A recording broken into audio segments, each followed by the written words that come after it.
네, 오늘은 복의 방법과 목적이라는 제목으로 하나님의 말씀 증거하도록 하겠습니다. 믿는 사람과 안 믿는 사람을 막론하고 우리는 모든 사람들이 다 모두 복을 원합니다. 복 있는 삶을 원해요. 나는 박복하기를 원합니다. 이렇게 얘기하는 사람은 없을 거예요. 그러기 위해서 열심히 공부하기도 하고 일하기도 하고 믿는 사람 같으면 열심히 기도하고 봉사도 하기도 합니다. 그런데 정작 그렇게 해서 진정 복 있는 삶을 살았다 하는 사람은 드문 것 같아요. 열심히 안 해서 그런 것이 아니라 일이건 뭐건 정말 열심히 악착같이 하고 사치나 낭비, 게으름 전혀 없이 사는데도 이런저런 일, 예를 들면 병에 걸린다든가 시험에 떨어진다든가 가족 중 누가 어떤 사고를 당한다든가 좀 겪다 보면 정말 그 사람이 열심히 싸워왔던 그것들 모두 날아가고 도로 그 자리가 되는 경우가 비일비재합니다. 또 기껏 어찌어찌해서 원하던 걸 얻었어요. 원하던 걸 얻고 났는데도 막상 마음이 허무하고 행복하지가 않아서 이러려고 내가 그 고생을 했나, 인생을 허비했나 하고 회한에 빠지는 경우가 종종 보입니다. 이것은 무작정 복 있는 인생을 꿈꾸지만 그 복 얻는 방법과 목적을 제대로 알지 못하기 때문인 것 같아요. 오늘은 바로 그렇게 인생의 많은 시간을 허비한 대표적인 인물이라 할 수 있는 야곱을 한번 살펴보면서 설교하도록 하겠습니다. 오늘 본문은 에서를 피해서 외삼촌 라반의 집으로 도망갔었던 야곱이 이제 거기서도 살 수 없게 됐어요. 라반의 이제 아들들이 시기해서. 그래서 이제 집으로 돌아가는데 에서를 다시 만날 생각을 하니까, 특히나 에서가 400인 데리고 자기를 만나러 온다고 하니까 두려움에 떠는 장면이에요. 자, 우선 여기서 야곱을 살펴보면 야곱은 오늘 설교 복의 방법과 목적이죠. 복의 방법론이 매우 잘못된 사람입니다. 야곱도 일평생 동안 복을 위해서 열심히 뛰었는데 그의 방법은 매우 잘못되어 있었어요. 그의 방법은 무엇이었죠? 속이는 거였어요. 속이는 것. 야곱하면 딱 사기꾼 같은 이미지 떠오르잖아요. 그는 일단 에서를 속였습니다. 우선 팥죽 한 그릇이랑 바꿉시다. 별거 아닌 것처럼 에서를 속여서 장자의 명분을 빼앗았고, 자기가 형 에서인 척 아버지 이삭을 속여서 장자의 축복을 빼앗았습니다. 라반의 양을 치면서 품삯을 받아올 때도 어떻게 했냐면 아주 조잡한 속임수가 동원됐어요. 라반한테 전박이 양, 아롱진 거 좀 그런 것들만 내 품삯으로 주십시오 한 다음에 별로 얼마 안 되니까 좋다. 라반이 승낙하자 튼튼한 양이 새끼 뵐 때는 껍질을 벗긴 가지를 그 앞에 둬서 튼튼한 양이 전박이 새끼를 낳게 하고, 좀 비실비실한 양이 할 때는 안 하게 해가지고 그냥 라반의 양을 낳게 하고, 이런 식으로 재산을 늘렸다고 합니다. 미신적인 거죠. 하지만 동시에 그는 누구보다 많이 속은 사람이기도 해요. 남을 속인 것뿐만 아니라 자기가 속은 것도 많아요. 라반은 그가 원하던 라헬 대신 레아를 먼저 아내로 줌으로써 7년이 아닌 14년의 세월을 자신을 위해서 무료 봉사하기도 했습니다. 그리고 그와 품삯을 정하면서 10번이나 말을 바꿨어요. 10번이나 이거 줄게 하고 속이고 나중에 말을 바꿨다는 거예요. 또한 가장 크게 속은 거, 가장 마음 아프게 속은 게 뭐냐면 그의 아들들한테 속았어요. 그의 10명의 아들들이 그가 사랑하는 아들 요셉을 노예로 팔아버린 다음에 들판의 짐승에서 해침을 받아 죽었습니다. 요셉이 죽었습니다 라고 속였기 때문에 그는 요셉을 다시 만나기까지 거의 한 10몇 년의 시간 동안 괴로움의 시간을 보내야만 했습니다. 이거 보면 야곱의 성적 속 좋지 않죠? 열심히 남을 속였지만 그만큼 자기도 많이 속았어요. 여기까지 들으면 세상의 기준은 어떻게 되겠어요? 세상의 기준은 좀 더 야곱이 지혜로웠어야 됐다, 잘 속였어야 됐다, 자기 능력을 더 발휘했어야 됐다, 좀 더 치밀한 계획과 수단을 동원해서 남들을 깜짝하게 속이고 그 다음에 남들이 자기를 속이려고 할 때 그걸 간파해야 됐다, 이렇게 얘기하겠죠. 하지만 문제는 그것이 아니었습니다. 한 가지 특이한 게 있어요. 그가 남을 많이 속이기도 하고 동시에 속기도 했지만 그가 남을 속이는데 성공하였다고 해서 그의 인생이 나아졌느냐? 그렇지 않았어요. 반면에 그가 남에게 속았다고 해서 그의 인생이 나빠졌느냐? 역시 그러지도 않았어요. 그가 남을 속여서 장자의 명분과 축복을 얻어냈어요. 에서를 속이고 이삭을 속여서 장자의 명분과 축복, 이제 모든 장자의 모든 권한은 내가 다 받아왔다 하니까 어떻게 됐어요? 이제 장자로서 막 잘 누리고 살 줄 알았는데 에서 화내고 죽인다 그러고 자기는 도망쳐야 됐어요. 그때까지 멀쩡히 이삭의 자녀로서, 족장의 자녀로서 누리고 있던 모든 거 저버리고 그냥 무작정 야반 도주해야만 했어요. 라반을 속였습니다. 그가 라반을 속였어요. 튼튼한 양 낳을 때마다 껍질 깎은 가지를 낳아서 막 튼튼한 양을 낳게 했대요. 이거 어떻게 우리 상식으로 생각하면 어때요? 그게 효과가 있는 짓이에요? 아니죠. 성경에서 왜 이런 미신짓을 하나, 미신짓을 해놨다고 써놨나 의아할 거예요. 야곱이 나름대로 라반을 속였다고 생각했어요. 하지만 그거 그냥 미신이었을 뿐 아무 효과 없어요.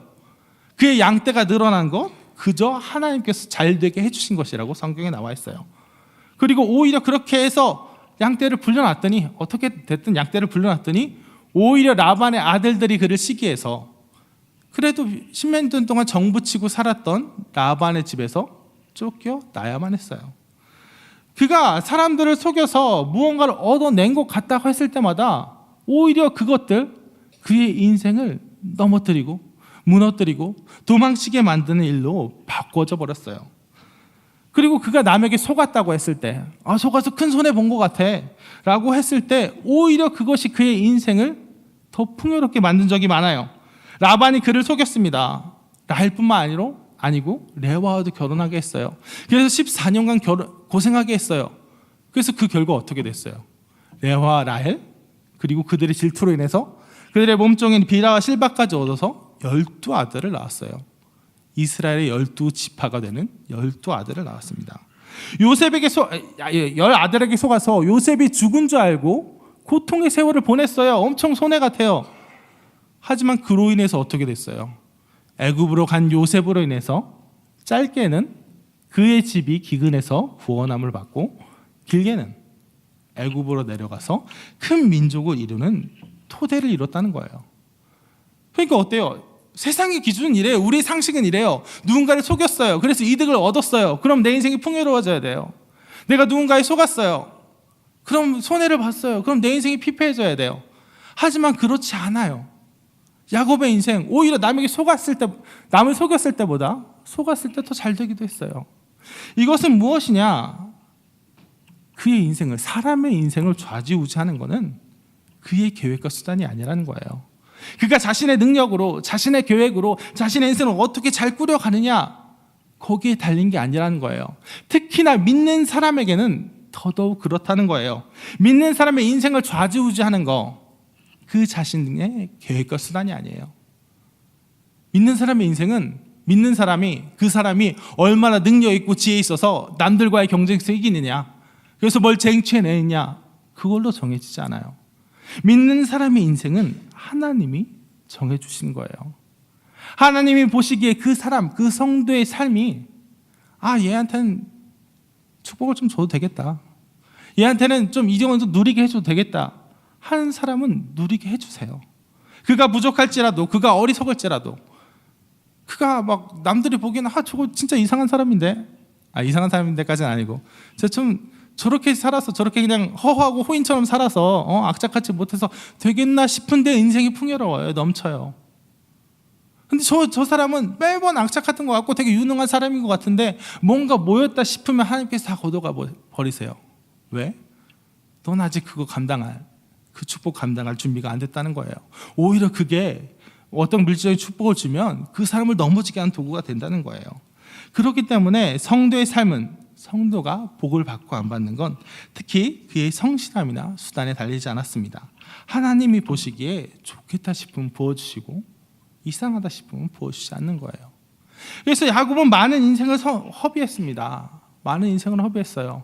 원래 야곱이 그렇게 얻었던, 내가 장자권을 받고 축복을 받고 잘 돼야지 했던 거, 원래 하나님께서 그에게 주려고 예비해 둔 거였어요. 그렇잖아요? 이삭에게 이렇게 말씀하셨잖아요.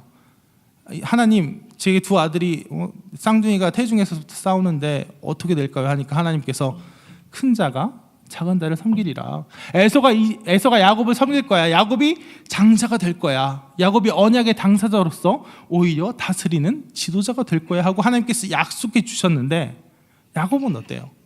하나님께서 그가 가만히 있으면 하나님께서 다 주어 주실 걸 갖고 자기 힘으로 얻어내야 된다고 생각해서 내가 누구를 속이고 사람들을 속이고 경쟁에서 쟁취하고 누구를 골탕 먹여서라도 내가 얻어내야 된다고 생각해서 어차피 하나님이 주실 걸 삥 돌아서 얻느라고 그의 인생을 허비했지 않습니까? 성도 여러분은 복의 방법론을 다시금 마음에 새겨야 돼요. 우리 성도의 인생, 우리의 계획과 수단이 아니에요. 하나님이 정해주신, 하나님이 원하시는 분량이 있어요. 우리가 누릴 물질적인 복이건 어떤 복이건, 그보다 더 넘치면 우리가 넘어지고, 그보다 더 쪼들리면 우리 마음이 너무 힘들고 괴로워서 무너지고 해서 하나님이 우리 각 사람마다 지금 우리의 신앙의 분량대로, 우리의 마음의 분량대로, 삶의 분량대로 정해주신 축복의 정도가 있어요. 그렇기 때문에 우리가 거기서 어떻게 우리가 악착같이 살아서 더 해보겠다, 하나님께서 그걸 용납하지 않으세요. 우리가 만약 더 잘 살고 싶다, 그럼 기복신앙적인 것 같나요? 더 풍요롭게 누리고 싶다, 그건 먼저 그 축복을, 그 물질적인 풍요를 감당할 수 있을 만한 믿음이, 그만한 그리스도인이 돼야 하나님께서 그거를 허용하신다는 것입니다. 그래서 10절 야곱도차 이렇게 얘기해요. 나는 주께서 주의 종에게 베푸신 모든 은총과 모든 진실하심을 조금도 감당할 수 없사오나 내가 내 지팡이만 가지고 이 요단을 건넜더니 지금은 두 때나 이루었나이다. 이거 보기 무슨 뜻이냐면, 하나님, 내가 내 힘대로 막 해보려고 했는데 안 됐어요. 근데 하나님께서 날 이렇게 이루게 하셨군요. 결국 내 힘이 아니라 하나님의 허용하심이라는 거, 하나님이 베푸신 모든 은총과 진실하심이라는 걸 고백하잖아요. 성도의 인생은 그렇게, 성도가 복받는 방법론, 성도의 인생은 하나님께 있다는 걸 명심하시기 바랍니다. 다음으로 목적. 야곱이 간구한 게 뭐냐면 목적이에요. 여기 보세요. 야곱이 지금 다시 에서를 만나고자 하는데 야곱의 모습 어떻습니까? 되게 답답하고 근심 걱정 차 있어요. 되게 불행해요. 이 모습 바로 10수년 전에 그가 에서를 피해서 라반으로 도망할 때랑 너무나도 정확히 닮아 있어요. 그는 지금 많은 것을 이뤘어요. 그는 겉보기엔 많은 것이 그에게 주어졌습니다. 정말 두 때나 이루었습니다. 아내도 넷씩이 나왔고 자녀들도 12명이 나왔고, 디나까지 하면 13명이죠. 아주 풍부하고 정말 풍족하고 누가 봐도 그는 성공한 인생이라고 보일만 해요. 근데 그의 심령은 어떻습니까?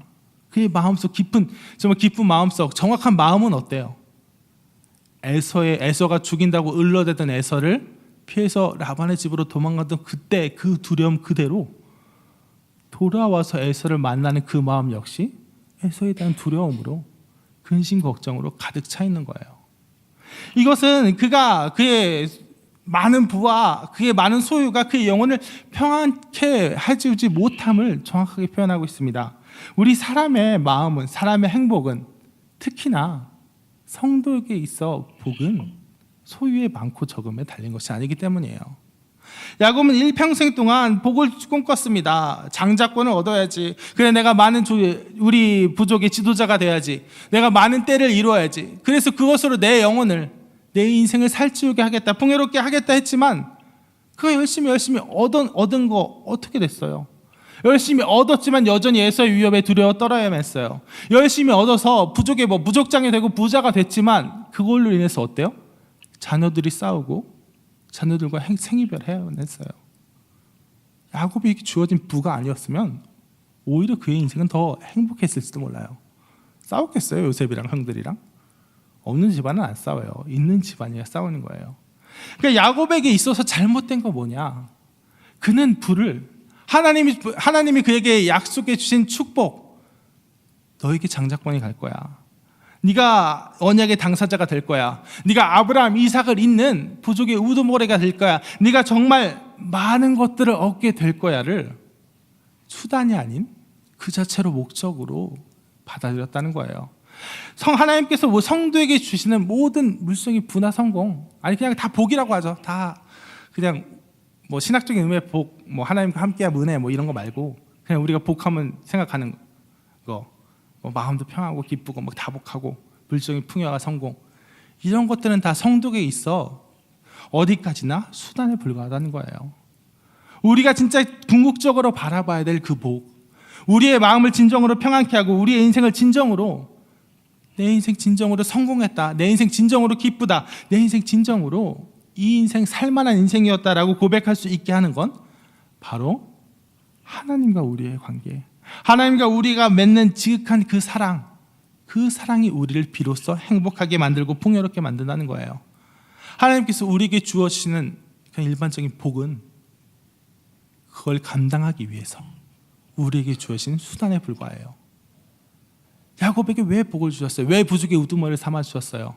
하나님의 언약의 당사자로서 백성을 이끌라고, 지도하라고, 이 큰 민족을 이룰 그 터전을 만들라고 그렇게 주신 거예요. 야곱으로 하여금 그 부와 그 장자권 가지고 막 호들먹거리라고 주신 거 아니에요. 하지만 야곱은 그 앞뒤를 착각했기 때문에 내가 장자가 되어야지, 부자가 되어야지, 그 목적과 수단을 착각했기 때문에 오히려 많은 것을 받고도 그의 인생 피폐하고 오히려 자식들까지 싸우게 되는 그런 어려움을 당했다는 것입니다. 우리 성도들은 그런 일반적인 성공, 부와 명예를 목적이 아닌 수단으로만 여길 줄 알아야 합니다. 그래서 바른 부와, 성도에게 있어 바른 부의 방법과 목적이 바로 서면 우리의 인생은 하나님 주신 축복을 향해서 어떠한 어려움 없이, 장애 없이 나아갈 수 있습니다. 복의 방법 무엇입니까? 하나님께 맡기는 거예요. 하나님께 맡기는 거예요. 하나님께서 우리에게 근데 이만큼 줘야겠다 하고 할 그런 수준이 되면, 내가 얘한테 복을 줘야겠다는 수준이 되면 하나님께서 우리에게 주지 말라고 해도 부어주셔요. 그럼 우리는 우리에게 주어진 그 복을 가지고 어때요? 그 복을 가지고 우리가 누리고 우리가 행복하고 사는 것이 아니라 우리에게 주어진 뭐 물질적인 복, 관계적인 복, 이런 복을 수단으로 가지고 하나님이 주신 사명을 감당하기 위해 최선을 다하면 하나님께서 우리에게 주시는, 사정없이 부어주시는 기쁨과 평안이 진정으로 우리의 마음을 평케 해주시라는 겁니다. 말씀을 정리하겠습니다. 세상 사람들은, 그리고 성도들 또한 너무나도 종종 그 함정에 빠집니다. 내가 잘해서, 내가 좀 더 누구를 속여서라도, 누구를 뭐 경쟁에서 이겨서 누구를 골탕 먹여서라도 내 힘으로 복을 쟁취하려고 그래요. 하지만 그걸로 그 사람의 인생 정해지는 거 아닙니다. 특히 성도는 더 그래요. 누구 속여서 좋은 것 같지만 하나님이 원하시는 방법이 아니고 하나님이 원하시는 정도가 아니면 걷어가 버리세요. 우리가 뭔가 복 얻고 싶으면 일단 복 받을 만한 성도가 되십시오. 그리고 두 번째, 복은 수단이지 목적이 아닙니다. 내가 잘 되고 잘 살고 잘 먹고 하는 거 우리에게 세상 사람들은 몰라요. 세상 사람들은 그냥 거기에 만족하고 일평생 살다가 그냥 죽을 수 있어요. 하지만 하나님을 아는 우리들은, 하나님과의 그 사랑의 맛을, 하나님과 누릴 수 있는 사랑의 맛을 조금이라도 아는 우리들은, 하나님 가운데 있을 때 평안의 맛이 어떤 건지 조금이라도 아는 우리들은 그걸로 만족하지 못해요. 그 복을 수단으로 삼아서 하나님 주신 사명을 감당할 때 하나님께서 우리에게 진정한 평안, 진정한 기쁨, 진정한 행복으로 인도해 주실 것입니다. 그러니 바른 복의 방법과 목적을 분명히 하셔서 이 세상이 제시하는 방법과 목적이 아니라 하나님의 방법과 목적으로 복된 인생 사시길 진심으로 축원합니다. 아까 불렀던 찬송가 413장 찬양하시고 다 같이 기도하시도록 하겠습니다.